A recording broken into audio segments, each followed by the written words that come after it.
Look at this face. Does this look like the face of a man who saves kingdoms? A man who protects the weak? This is the face of a man who just realized he can save 15% on labor costs by tricking a demon into a binding contract. This is Lloyd Frontera, or more accurately, this Kim Suho, a broke, overworked civil engineering student from Korea who got isekai'd into the novel he was reading. Most protagonists want a harem or godlike powers. Suho? He just wants to retire early and sleep for the next 50 years. But there's a problem. The family he's been reborn into is broke. The world is technologically backward and his bodyguard wants to kill him. Today we're recapping the masterpiece that is The Greatest Estate Developer. Buckle up, because we're building an empire one at a time. The story begins with Lloyd lying in a dirt road.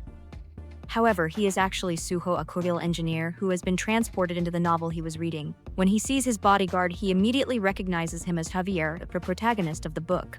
Suho is shocked to find himself in the body of Lloyd, who is known as the lazy, drunken menace of the village.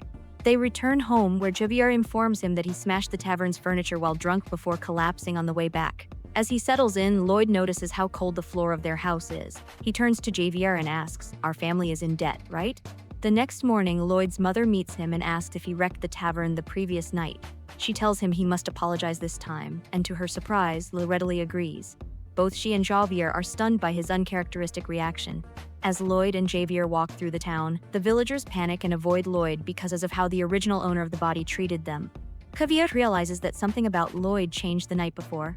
Lloyd approaches the tavern owner to apologize. While the owner remains avoidant, Javier mentions that the man's mother has been suffering from the cold since last winter.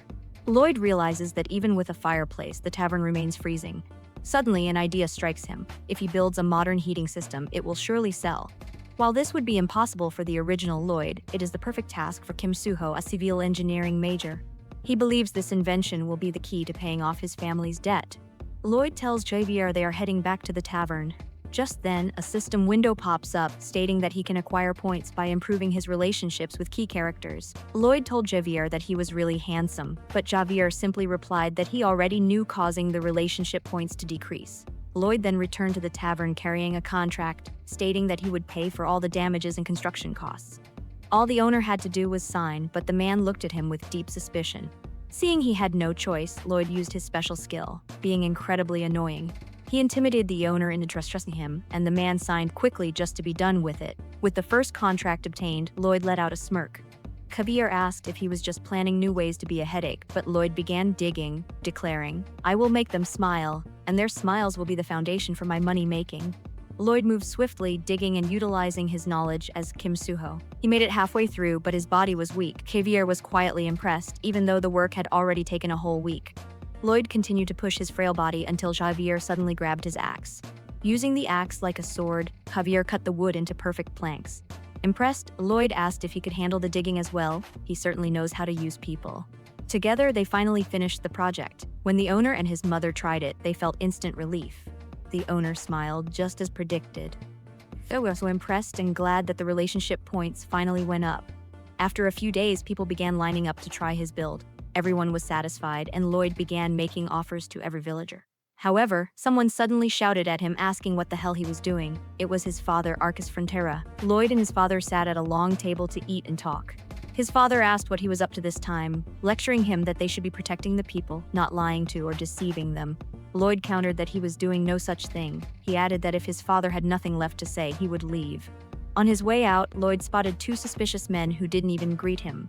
Recognizing them as loan sharks, Lloyd simply smiled. He decided to use all his accumulated points to upgrade his abilities. Now, he can measure distance accurately with his bare eyes and draft designs without using paper.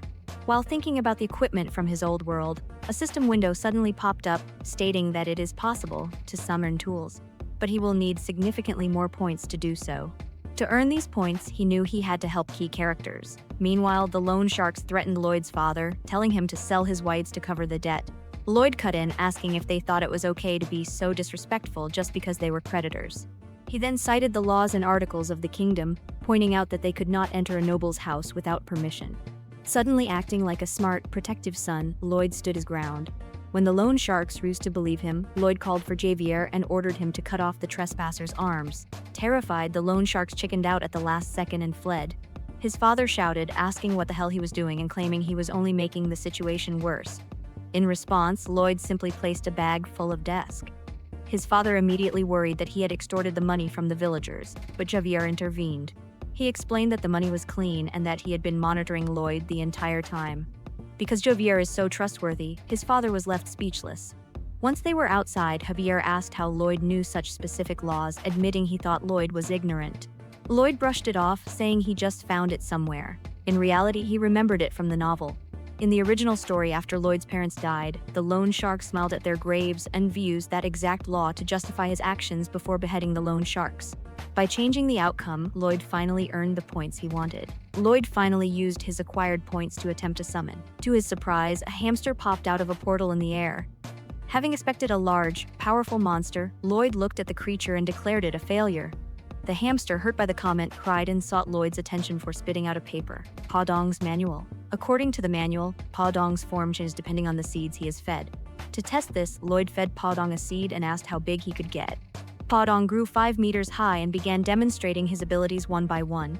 Lloyd was amazed, realizing that his need for heavy machinery was finally solved. Lloyd rounded up a large group of people and shouted, "Safety is a must." However, the workers still seemed half asleep.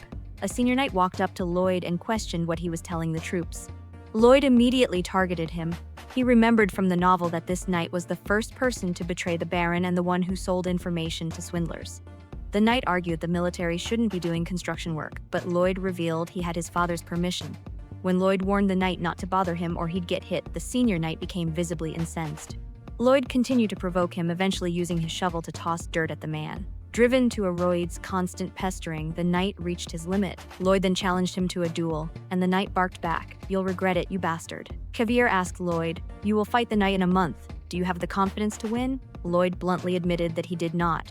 He pointed out that his opponent is a sword master while he is just a bum. Lloyd then asked Javier to teach him how to use a sword, but Javier rejected him instantly. However, Lloyd made a deal. If he could cure Javier's insomnia, Javier would have to teach him. Javier was shocked that Lloyd knew about his condition. Because Javier is close to reaching the level of a sword master, his senses have become so sharp and heightened that he cannot sleep. Lloyd, knowing this from the novel, began reciting complex civil engineering formulas and math theories. The boredom and mental strain were so effective that Javier fell into a deep sleep immediately. Javier woke up feeling refreshed and blooming. As promised, he began Lloyd's training by ordering him to run 50 laps. He was surprised when Lloyd started running without a single complaint. Lloyd ran until his body was screaming in pain, but he pushed through, telling himself that this was nothing compared to his past life. Back then, he had spent entire nights carrying heavy bricks and loading boxes just to survive. Compared to that level of labor, this training was easy. Meanwhile, the senior knight reported the earlier incident to the Baron. The Baron was displeased with Lloyd's rudeness towards someone who had served the family for years. He lamented that he had been mistaken in thinking his son had changed. While the Baron couldn't stop the duel, he pleaded with the knight not to hurt Lloyd too much and simply to bring him to his senses. However, the knight secretly killed both the Baron and Lloyd, intending to disguise the murders as a suicide. After a month of grueling training, the day of the duel finally arrived. Everyone was worried sick for Lloyd's safety.